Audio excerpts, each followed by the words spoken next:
তো hello guys, তো দেখো মেয়ে তো অনেক দিন থেকে বলছে মা চলো দুর্গাপুর উৎসব দেখতে যাব, কিন্তু আমার মেয়ে যদি এক্সাম স্টার্ট হয়ে গেছে তাই আর যাওয়া হচ্ছিল না। তাই আজকে আমরা গেছিলাম।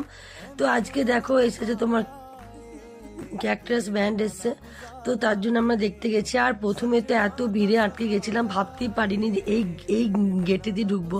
হঠাৎ করে একজন দাদা দেখে ভালো লাগলো, তো মেয়েকে কথা বলতে বলতে বললো যে চলুন চলুন আপনারা এখানে ঢুকবেন। তো তাই আমরা দেখলাম।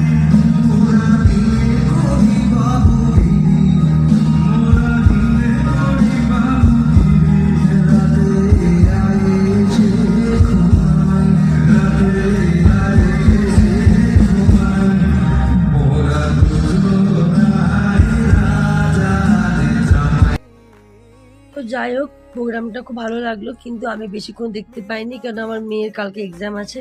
তো সোমনাথে দেখার খুব ইচ্ছা ছিল, বাট আমরা তারপর চলে এলাম। একটু এখানে এখানে তো মেলাটা ঘুরলাম। মেলাটা ঘোরার পর কিছু কেনাকাটা তো হলো না, জাস্ট একটু দেখে বাড়ি ফিরলাম।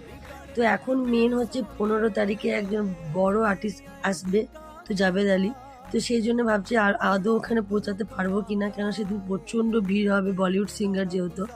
তো চলো বন্ধুরা, আজকের মতো টাটা বাই বাই, আবার দেখা যাচ্ছে নেক্সট ভিডিওতে। তবে হ্যাঁ, আজকে সামনে থেকে দেখলাম। দেখো প্রথমত আমরা এখানে ছিলাম দাঁড়িয়ে পুরো ভিড়ের মধ্যে, তারপরে আমরা সামনে গেলাম।